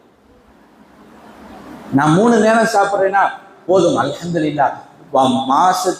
ஒவ்வொரு நாளும் 2 நேரம் தான் சாப்பிட முடிஞ்சு எத்தனையோ குடும்பங்கள் இருக்காங்க. ஒரு நாளைக்கு 1 நேரம் உணவு கிடைக்குமாங்கிறது பெரியதாக இருக்குது. இன்னைக்கு பலஸ்தீனில் உள்ள மக்கள் ஒரு நாளைக்கு அவங்க ஒருவரை சந்திச்சுக்கிட்டா, பலஸ்தீனில் ஒரு பேட்டி எடுக்கும்போது அங்கே உள்ள பலஸ்தீன்காரர் ஒருத்தர் சொல்றாரு, எங்கள்கிட்ட ஒருத்தர் நாங்கள் சந்திச்சுக்கிட்டோம்னா நாங்கள் கேட்குற கேள்வி, இன்னைக்கு ஏதாவது சாப்பிட கிடைச்சிச்சான்னா. நம்மலாம் என்ன கேட்குறோம், பேசிக்கிறோம், இப்போ நகை வாங்கினீங்களா, ட்ரெஸ் எடுத்தீங்களா, அந்த ஊருக்கு போனீங்களா, இங்கே சுற்றி பார்த்தீங்களா, அங்கே பொருட்காட்சி போட்டிருக்காங்களே, இதுதான் நம்மளுடைய பேச்சு. பலஸ்தீன் மக்கள் எப்படி பேசிக்கிறாங்களா, ஒருத்தர் சந்திச்சா இன்னைக்கு சாப்பிட ஏதாவது கிடைச்சிச்சா, அவங்களுக்கு கிடைச்சா ஒரு பெரியா, கிடைக்கலன்னா அவர். இப்படி வாழ்ற மக்களும் இதே காலத்துல வாழ்றாங்க. நம்ம வாழ்றத அல்லாஹ் கிட்ட புரிஞ்சு கொள்ளணும். அல்லாஹ் எனக்கு இந்த 3 நேரம் ஏதோ ஒரு உணவை கொடுத்துருக்க, அல்ஹம்துலில்லாஹ். நான் யாருடைய உணவை பார்த்துட்டும் நான் இயங்க மாட்டேன், யாருடைய வாழ்க்கை முறையை பார்த்துட்டும் நான் இயங்கிட மாட்டேன், யாருடைய வாழ்க்கை முறையை பார்த்து நான் பொறாமப்பற்ற மாட்டேன். யாரெல்லாம் என்னையதான் நீ உலகத்துல நிம்மதியா வச்சிருக்க, நான் சந்தோஷப்படுவேன். அப்படிப்பட்ட ஒரு நிம்மதியான சூழ்நிலையை உள்ளத்தை உருவாக்கிக்கிட்டு ஒரு லட்சியம் வைக்கணும், மறுமைக்கான தயாரிப்பாக ஆக்கணும். அதை நான் வாழ்வது எதற்காக இருக்கணும்? அல்லாவை பத்தி பேசுறதுக்காக, அல்லாவை பத்தி கேட்கறதுக்காக, அல்லாவை பத்தி விளம்பரம் பண்றது என்னுடைய வாழ்க்கையின் லட்சியமாக ஆக்கணும். அல்லாஹ் நம்மள அப்படி, அதுதான் நம்மளுடைய டியூட்டி. அல்லாஹ் குர்ஆன்ல சொல்றான், மனுஷனை படைக்கக்கூடிய நோக்கத்தை பத்தி அல்லாஹ் குர்ஆன்ல சொல்லும்போது, இன்னி ஜாயிலுன் ஃபில் அர்தி ஹலீஃபா, நான் பூமியில என்னுடைய ஹலீஃபாவை ஏற்படுத்த போறேன். அல்லாஹ் சொல்றான், பூமியில என்னுடைய ஹலீஃபா, என்னுடைய பிரதிநிதி. நம்ம எல்லாம் பூமியில வந்தது மனிதனாக வரல, பூமியில அல்லாஹ்வுடைய பிரதிநிதியா வந்திருக்கோம். பிரதிநிதினா என்னங்க அர்த்தம்? பிரதிநிதினா யாரால் அனுப்பப்பட்டிருக்கோமோ அவர்கள் பற்றிய விஷயத்தை மக்களிடத்துல விளம்பரப்படுத்துற ஒரு பேரு பிரதிநிதி. அவர் பற்றிய விஷயங்களை மக்கள்கிட்ட போய் சேர்க்கிறவர் பேரு பிரதிநிதி. இன்னைக்கு நம்மளுடைய டியூட்டி என்ன? நம்மளை அல்லாஹ் உலகத்துக்கு எப்படி அனுப்பியிருக்கான்? அல்லாஹ்வுடைய பிரதிநிதியாக அனுப்பியிருக்கான். இப்ப நான் என்ன செய்யணும்? முழு உலக மக்கள்கிட்டையும் போய் அல்லாஹ்வை பத்தி பேசணும், அல்லாஹ்வை பத்தி சொல்லணும். நான் அல்லாஹ்வுக்காக வாழணும், நான் அல்லாஹ் என் மீது கடமையாக்கிற எல்லா விஷயங்களையும் செய்யணும், அல்லாஹ் எதெல்லாம் தடுத்திருக்கானோ அது எல்லாத்தையும் விட்டு தவிர்த்திருக்கணும். இந்த விஷயத்தை விளம்பரப்படுத்தி விளம்பரப்படுத்தி விளம்பரப்படுத்தி என்னைய மாதிரியே மக்களை உருவாக்கணும். இதுதான் சகாபாக்கள் ஏற்படுத்திய லட்சியம். வாழ்க்கை இதுக்காக தான் வாழ்ந்தாங்க. இன்னைக்கு முழு உலகத்துல எந்த நாட்டுக்கு போனாலும் சஹாபாக்களுடைய கபர் இருக்கும். உலகத்துல எல்லா நாட்டிலையும் சஹாபாக்களுடைய கபர் இருக்கு. தமிழ்நாட்டுல இருக்கு சஹாபாக்களுடைய கபர் இருக்கு, சைனால இருக்கு, ரஷ்யால இருக்கு, உலகத்துடைய எல்லா கண்டங்கள்லையும் இருக்கு அது சஹாபாக்களுடைய கபர். ஏன் போனாங்க? அல்லாஹ்வை பத்தி விளம்பரப்படுத்த போனாங்க, அல்லாஹ்வை பத்தி சொல்றதுக்காக போனாங்க. இன்னைக்கு நம்மளுடைய லட்சியமாக அதை ஆக்கணும். நானும் தீன்படி வாழ்வேன், நானும் அருமையை முன் வச்சு வாழ்வேன், அதை மக்கள்கிட்ட சொல்லக்கூடிய, மக்கள்கிட்ட விளம்பரப்படுத்தக்கூடியவனா வாழ்வேன். மக்கள் வாழ்ற வாழ்க்கையை பார்த்து ஏமாந்து போயிட மாட்டேன், மக்கள் வாழ்ற வாழ்க்கையை பார்த்து ஏங்கி போயிட மாட்டேன், மக்கள் வாழ்ற வாழ்க்கையை பார்த்து பொறாமைப்பட்டு போயிட மாட்டேன். அல்லாஹ் குர்ஆன்ல நபிமார்கள் கட்டளையிட்டான், நான் தமுத்தன்ன ஐனைக்க, நபியே மக்களுக்கு நம்ம கொடுத்த வாழ்க்கையை பார்த்து நீங்க என்ன செஞ்சிடாதீங்க, ஏமாந்துடாதீங்க, உங்களுடைய கண்களை அங்கிட்டு கொண்டு போயிடாதீங்க. எதிரிகள் எல்லாம் படா டௌபமா வாழ்றாங்களேன்னு சொல்லிட்டு ஆச்சரியப்பட்டு ஆசைப்பட்டு போயிடாதீங்க. அதெல்லாம் உலக அலங்காரம்னு நல்லா சொன்னாங்க. அது மாதிரி நம்ம வாழ்க்கை என்ன ஆயிடக்கூடாது? மற்றவங்களுடைய வாழ்க்கையை பார்த்து ஆசைப்பட்டு ஏங்குற வாழ்க்கை ஆயிடக்கூடாது. நம்மளுடைய வாழ்க்கை எப்படி இருக்கணும்? வறுமையை முன் வச்சு வாழக்கூடிய வாழ்க்கைக்கு முன்மாதிரியான வாழ்க்கையாக இருக்கணும். ஹஜ்ரத் அத்தா இப்னு அபீ ரபாஹ் ரஹ்மத்துல்லாஹி அலைஹி அவங்க சொல்றாங்க, ஒரு சமயத்துல நான் இப்னு அப்பாஸ் ரலியல்லாஹு அன்ஹுவர்கிட்ட இருந்தேன், அவங்க கூட இருந்தேன். ஒரு கருப்பு பெண்மணி ஒருத்தவங்க போனாங்க, கருப்பின பெண்மணி ஒருத்தவங்க போய்கிட்டு இருந்தாங்க. இப்னு அப்பாஸ் ரலியல்லாஹு அன்ஹுவங்க பார்த்துட்டு, இப்னு அப்பாஸ் ரலியல்லாஹு அந்த பெண்மணியை பார்த்துட்டு சொன்னாங்க, யாராவது சொர்க்கவாசியை பார்க்கணும்னு ஆசைப்பட்டீங்கன்னா, சொர்க்கவாசியை பார்க்கணும்னு யாராவது ஆசைப்பட்டீங்கன்னா இந்த பெண்மணியை பார்த்துக்கங்க. யாராவது ஒருத்தர் சொர்க்கவாசியை பார்க்கணும்னு ஆசைப்பட்டீங்கன்னா என்ன செய்யுங்க?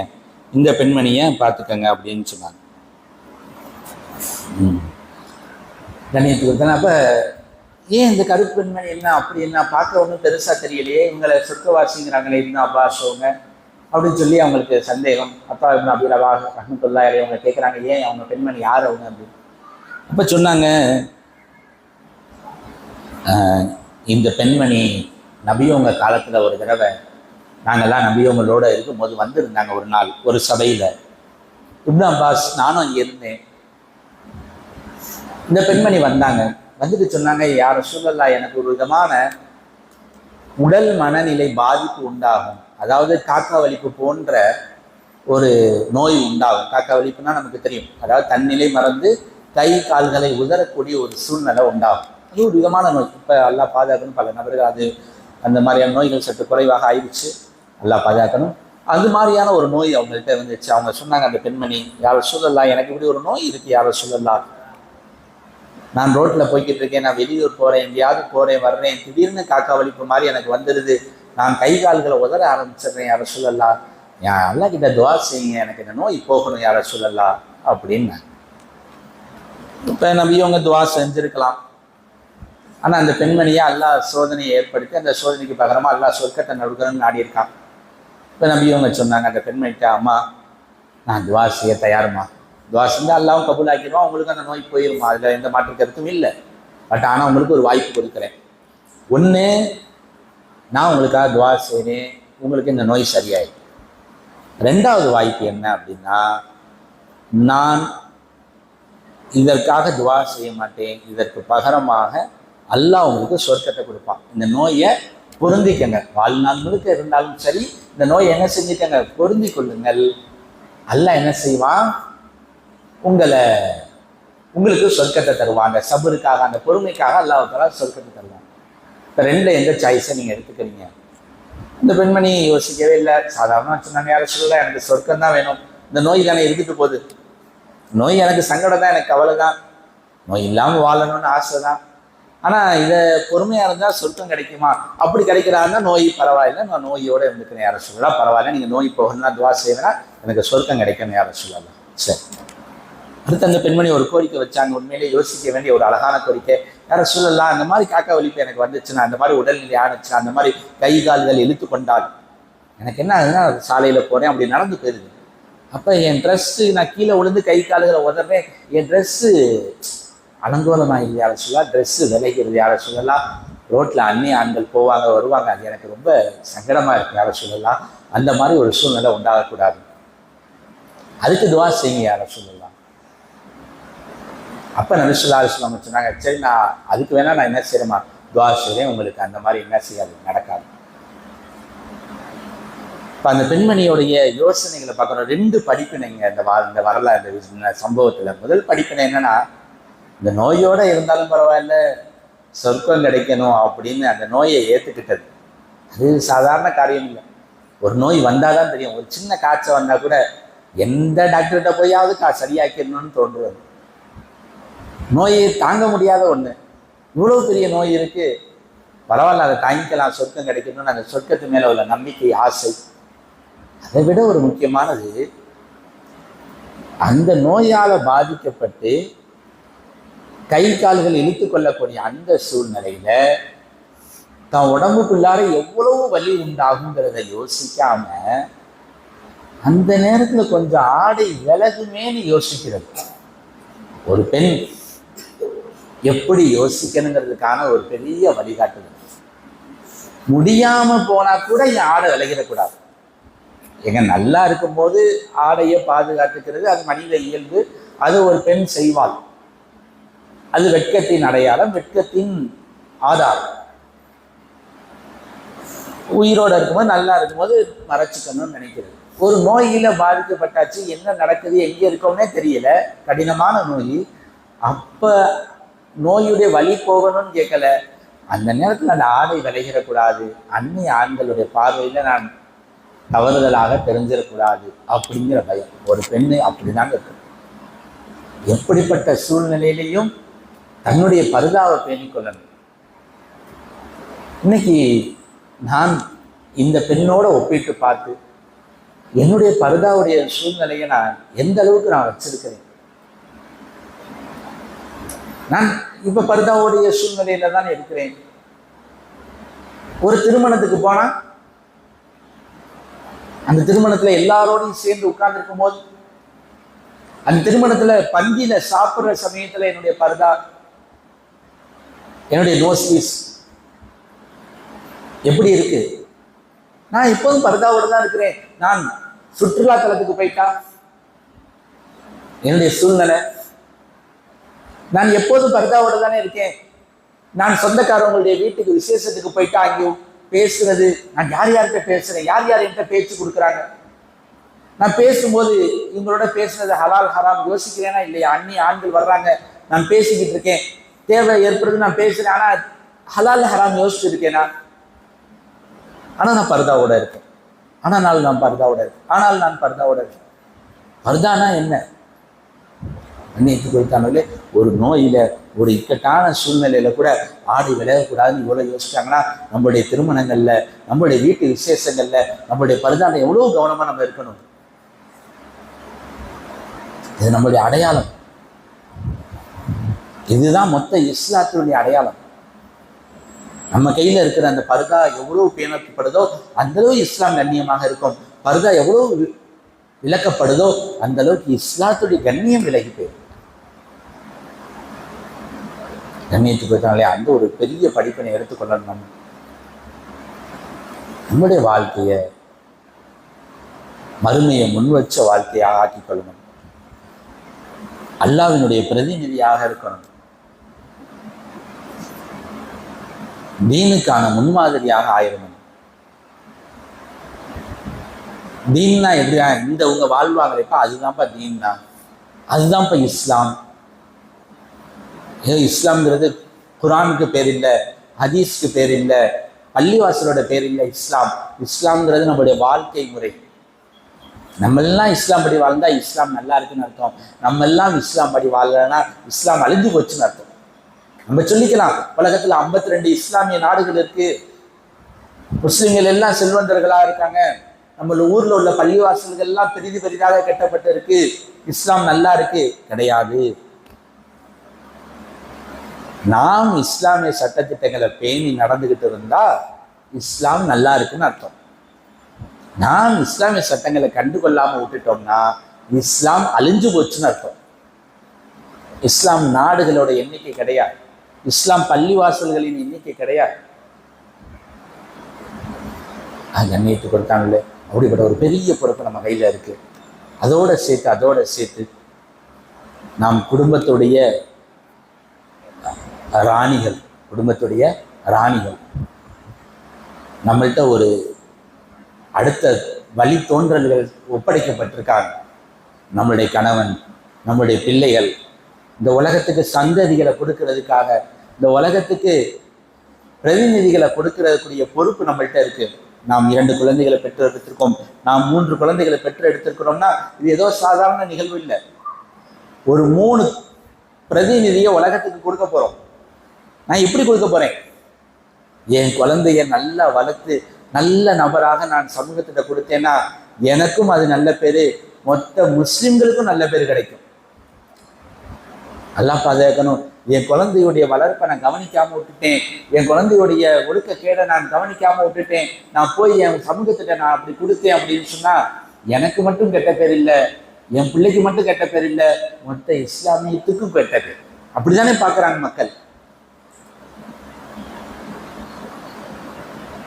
ஒரு முஸ்லீம் நல்லபடியாக வாழ்ந்தாரு, ஏதோ ஒரு நல்ல காரியம் செஞ்சாருன்னா மொத்த சமூகமும் பேசும், பாய்மார்கள் நல்லவங்கப்பா, பாய்மார்கள் நீதமானவர்கள்ப்பா, பாய்மார்கள் கரெக்டாக இருப்பாங்கப்பா. ஒரு 10 ரூபா மிச்ச சில்லறை இருக்கு, அல்லது ஒரு கடையில் ஒரு ஜாமான் வாங்கினோம், அவர் எக்ஸ்ட்ரா 10 ரூபா சில்லறையா கொடுத்துட்டாரு, இது எக்ஸ்ட்ரா கொடுத்துட்டீங்கன்னு சொல்லி மிச்சம் கொடுத்தோம். அவர் என்ன தெரியுமா சொல்லுவாரு? நம்மளை மட்டும் நல்லவருன்னு நினைக்க மாட்டாரு, நம்ம சமூகத்தையே நினைப்பாரு. பாய்மார்கள் நம்பி இருப்பாங்க, அல்லாஹ் நம்புவாங்க, அல்லாஹ்க்கு பயப்படுவாங்க, 10 ரூபா கூட இன்னொருத்தங்க காசை சாப்பிடக்கூடாதுன்னு நினைப்பாங்க. அப்படின்னு நல்ல பேர் நமக்கு கிடைக்கும். நம்ம ஒத்தாளுக்கு கிடையாது, நம்ம சமூகத்துக்கே நல்ல பேர் கிடைச்சு. அதே ஒரு பாய்மார்கள், அதே ஒரு நாம் ஒரு தவறுதலான ஒரு செயல்பாடை செஞ்சுட்டோம்னா நமக்கு மட்டும் கெட்ட பேர் இல்லை, நம்ம சமூகத்துக்கு கெட்ட பேர். இப்ப விளங்கணும், இப்ப புரியணும். என் பிள்ளைகள் எல்லாம் எனக்கு மட்டும் நல்ல பேர் வாங்கி தர மாட்டாங்க, என் பிள்ளைங்க என் சமூகத்துக்கே நல்ல பேர் வாங்கி தரக்கூடியவர்கள். அதுக்கு தகுந்த மாதிரி என் பிள்ளைகளை உருவாக்கணும். பிள்ளைகள் எல்லாம் களிமண் மாறி நாம் எப்படி வேணாலும் வடிவமைக்கலாம். நாம் எதை தொடர்ந்து கொடுக்குறோமோ அந்த பிள்ளைங்கள்ட்ட அதை எடுத்துக்குவாங்க. நாம் பிள்ளைகளுக்கு எந்த நல்லதையும் கொடுக்கல, எந்த கெட்டதையும் கொடுக்கலன்னா கெட்டதுகளை செய்ய ஆரம்பிச்சுவாங்க. கெட்ட பழக்கத்துக்கு நம்ம எந்த ட்ரைனிங்கும் கொடுக்க தேவையில்லை, சும்மா இருந்தாலும் கெட்ட பழக்கங்கள்லாம் வந்துடும். நல்ல பழக்கத்துக்கு நம்ம ட்ரைனிங் கொடுக்கணும். உண்மையை தான் பேசணும், நாம் சுத்தமாக இருக்கணும், நாம் ஒழுக்கமாக இருக்கணும். இதையெல்லாம் என்ன செய்யணும்? நம்ம கற்றுக் கொடுக்கணும். அப்புறம் வரும். கெட்ட பழக்கங்களுக்கு நம்ம யாரும் கற்றுக் கொடுக்க தேவையில்லை. நல்ல பழக்கத்தை கற்றுக் கொடுக்காம இருந்தாலே போதும், கெட்ட பழக்கம்லாம் வந்துடும். கண்ணியத்தை கொடுத்தாங்க நாம் விளங்கணும். நமது பிள்ளைகள் நம்முடைய மிகப்பெரிய பொறுப்பு. அவர்களை சமூகத்துக்கு கொடுக்க போறோம், சமூகத்துக்கு அர்ப்பணிக்க போறோம். நம்ம பிள்ளைங்க நம்ம கூடயே இருக்க மாட்டாங்க. 15 வருஷமோ 17 வருஷமோ இந்த ஸ்கூல் படிக்கிற காலங்கள் நம்மளோட இருப்பாங்க. அப்புறம் படிக்கிறதுக்கு வெளியூர்களுக்கு போனாதான் நல்ல படிப்பு, வெளியூர் போயிடுவாங்க. அப்புறம் நம்ம ஊர்ல வேலை கிடைக்காத அவன் படிச்ச படிப்புக்கு வெளிநாட்டுக்கு போயிடுவாங்க. நமக்கு அப்புறம் எப்பயோ விடுமுறைனா வருவாங்க, வந்தாலும் வருவாங்க, வராமலும் இருப்பாங்க. அவ்வளவுதான். நம்ம பிள்ளைங்களோட நம்ம இருக்க போறது 15 வருஷம் தான். நம்ம தான் நினைச்சுக்கிட்டோம் பிள்ளைங்களை பெற்று எடுத்துட்டோம், இனிமே நம்ம கூட தான் பிள்ளை இருக்கணும். நம்ம கூட பிள்ளை இருக்காது. நம்ம பிள்ளை நம்ம கூட 15 வருஷம் தான் இருக்கும், 17 வருஷம் தான் இருக்கும். அதுக்குள்ளார இந்த பிள்ளைகளை அல்லாஹ்வுக்கு பயப்படுற பிள்ளைகளாக மாற்றணும், அல்லாஹ்வுக்கு பயப்படக்கூடிய பிள்ளைகளாக மாற்றும் நம்மளுடைய கட்டாய கடமை. அதுக்குள்ளார இந்த பிள்ளைகளை சொர்க்கத்துக்கு தகுதியான பிள்ளைகளாக மாற்றணும். இதுக்கு நான் போராடணும். இதுதான் என்னுடைய லட்சியம், இதுதான் என்னுடைய நோக்கம். என் பிள்ளை ஆசைப்பட்டு கேட்ட ட்ரெஸ்ஸை வாங்கி கொடுக்கறது என்னுடைய வெற்றி கிடையாது. என் பிள்ளை ஆசைப்பட்டு கேட்ட சுற்றுலா தலத்துக்கு கூட்டிட்டு போறது என்னுடைய வெற்றி கிடையாது. என் பிள்ளை ஆசைப்பட்டு கேட்ட உணவு பொருளை சமைச்சு கொடுக்கறது என்னுடைய வெற்றி கிடையாது. என் பிள்ளை விரும்பினாலும் விரும்பாட்டாலும் ஒரு நல்ல ஒழுக்கத்துல என் பிள்ளைய வளர்க்கறது என்னுடைய வெற்றி. அந்த குழந்தைக்கும் அதுதான் வெற்றி. என் குழந்தைய நல்ல படிப்பாளியாக ஆக்குறது, என் குழந்தைய நல்ல ஒழுக்கமுடையவனாக மாற்றுறது, என் குழந்தைகிட்ட அன்றாட பழக்க வழக்கங்கள்ல நல்ல நல்ல விஷயங்களை உருவாக்கி மாற்றிக்கிட்டே இருக்கிறது, என் பிள்ளைகளை பண்படுத்தி கொண்டே இருக்கிறது தான் என்னோட வாழ்க்கையின் வெற்றியை தவிர என் பிள்ளைங்க ஆசைப்படுறதை நிறைவேற்றி கொடுக்கறது என் வெற்றி கிடையாது. அதுக்கு நான் இல்லை, அது என்னுடைய டியூட்டி இல்லை, அது என் தேவை இல்லை. எனக்கு தேவை பிள்ளைகளை வளர்க்கிறது. பிள்ளைகளை வளர்க்கிறதுனா பிள்ளைகளோட ஒழுக்கத்தை வளர்க்கிறது. சாப்பாடு போடுறது இல்லை, ட்ரெஸ் எடுத்து கொடுக்கறது இல்லை. நேற்று அந்த விஷயங்கள்ல கவனம் அதிகமாக செலுத்தணும். நமது நேரங்களை அதுக்காக கொடுக்கணும். அவங்களுக்காக நீண்ட நேரங்களை ஒதுக்கி சமைக்கணும். நமது கணவர் அவங்களுக்காக நீண்ட நேரங்களை ஒதுக்கி சம்பாதிச்சிடுறாரு. 2 பேரும் சேர்ந்து பிள்ளைகளுக்காக உழைக்கிறோம். ஆனா பிள்ளைகள்கிட்ட இருந்து என்ன ஒழுக்கத்தை வளர்க்கல. பிள்ளைகளை வளர்க்கிறதுனா உடல் வளர்ப்பு கிடையாது, உணவு கொடுத்தல் கிடையாது. பிள்ளைகளை வளர்க்கிறதுனா பிள்ளைகள்கிட்ட ஒழுக்கத்தை வளர்க்கிறது. யோசிச்சு பாருங்க, உங்க குழந்தைய நீங்க எடை ஓடுங்க, எப்படி இருக்கான்னு பாருங்க. இன்னைக்கு நல்ல ஒழுக்கங்கள் வரணும்னு நினைங்க. சின்ன பையன் நினைக்காதீங்க, சின்ன பையன் நான் போக போக வந்துடும், அப்படி கிடையாது. யாருக்கும் சின்ன வயசுல வராம இருந்து பெரிய வயசுல வந்தல. 5இல் வளையாது, 50இலும் வளையாது. 5 வயசுல நமக்கு கற்றுக் கொடுக்க வெக்கமா இருந்துச்சுன்னா 50 வயசு ஆனாலும் அவனால கற்றுக்க முடியாது. 5 வயசுல சுபுவுக்கு எழுப்பணும், 6 வயசுல சுபுவுக்கு எழுப்பணும், 7 வயசுல சுபுவுக்கு எழுப்பணும். 10 வயசு ஆகி தொழுகலைன்னா அடிச்சு தொழுக சொல்லணும், நபி அவங்க ஹதீஸ்ல சொல்றாங்க. ஆனா நம்ம எழுப்பணும், நம்ம சொல்லிக்கிட்டே இருக்கணும். 5 வயசுல இருந்து சொல்லிக்கிட்டு இருக்கணும், 7 வயசுல இருந்து சொல்லிக்கிட்டே இருக்கணும், 10 வயசு வரைக்கும் சொல்லி 13 வயசுல தொழுக கடமையாக இருக்கு. 3 வருஷத்துக்கு முன்னாடியே அவன் தொழுகிறவனாக மாற்றான். நம்மளுடைய கடமை. நேற்று கொடுத்தாங்க அந்த இதெல்லாத்தையும் நீங்களே எடை போடுங்க. இன்னொரு முக்கியமான விஷயம், வேற யாராவது நம்ம பிள்ளைகள் சார்ந்த குறைகளை நம்மள்கிட்ட கொண்டு வந்தா அதை ஏற்றுக்கிட்டு அந்த குறையை சரி செய்ய முயற்சி செய்யணும். இன்னைக்கு உள்ள பெற்றோர்கள்ட்ட இருக்கக்கூடிய மிகப்பெரிய குறை என்னன்னா, தான் பிள்ளையோட குறையை யாராவது சொல்லிட்டா அவங்கள்ட்ட வரிஞ்சு கெட்டிக்கிட்டு சண்டைக்கு நிற்கிறது. என் பிள்ளைய எப்படி நீங்க குறை சொல்ல போச்சு? இந்த நிலைப்பாடுதான் பிள்ளைகள் வீணா போறதுக்கு முக்கியமான காரணம். யாரோ ஒருத்தவங்க நமது பிள்ளைகளுடைய ஏதோ தவறை சுட்டி காட்டுறாங்கன்னா அல்ஹம்துலில்லாஹ்னு சொல்லி அவங்களுக்கு நன்றியை சொல்லி வச்சுட்டு நம்ம அந்த பிள்ளைகிட்ட விசாரிச்சு அந்த பிள்ளைகிட்ட இருக்கக்கூடிய அந்த குறையை சரி செய்ய பார்க்கணும். அலாதியான நம்பிக்கை வைக்கக்கூடாது. என் பிள்ளை தங்கங்க, அப்படி இல்லைங்க, தங்கம் இல்லைங்க, நம்ம பிள்ளையும் பிள்ளைதான். நம்ம எப்படி தவறு செய்ய வாய்ப்பு இருக்கோ நம்ம பிள்ளையும் தவறு செய்ய வாய்ப்பு இருக்கு. ஏற்றுக்கிறோம், பிள்ளைகளை புரிஞ்சு கொள்ளணும், புரிஞ்சு அவங்கள உருவாக்கணும். அவங்க திறமைசாலிங்க, அவர்களுடைய திறமைகளை வளர்த்து கொள்ளக்கூடிய ஆசையை உண்டாக்கணும், திறமையில அவங்களுக்கு சந்தோஷத்தை கொடுக்கணும். இதெல்லாம் செஞ்சா நமக்கு வாழ்க்கை வெற்றியான வாழ்க்கை. இதுதான் உலக வாழ்க்கையினுடைய வெற்றிக்கு வழி.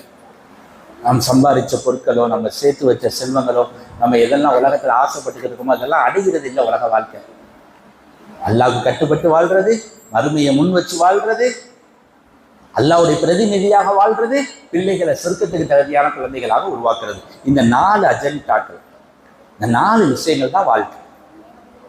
இதுக்கு முன்னாடி உங்களுக்கு மற்றவங்க எப்படி வாழ்ந்தாலும் அதை பற்றி பொருட்படுத்தாதீங்க. அவங்க பெரிய வீடு கட்டிட்டாங்க, கட்டிட்டு போறாங்க. அவங்க போய் நகை எடுத்துட்டு வந்தாங்க, எடுத்துட்டு போறாங்க. அவங்க பெரிய சுற்றுலா தலத்துக்கு போயிருக்காங்க, போயிட்டு போறாங்க. இது எதுவும் வெற்றி இல்லை, இது எதுவும் சந்தோஷம் இல்லை, இது எதுவும் போட்டி போட தகுந்தது அல்ல. அவங்க பிள்ளைய ஒழுக்கமா வளர்த்திருக்காங்க. நீங்க போட்டி போடுங்க, பொறாமப்படுங்க, உங்க பிள்ளைய நீங்க ஒழுக்கமா வளங்க. அவங்க மறுமையை முன் வச்சு வாழ்றாங்க, அவங்கள்ட்ட இபாதத்துகள் அதிகமாக இருக்குது. நீங்க போட்டி போடுங்க, பொறாமப்படுங்க. இதுதான் போட்டி, இதுதான் பொறாமை, இதுதான் நமக்கு வேணும், இதுதான் நமக்கு வேணும். அதுதான் வெற்றி.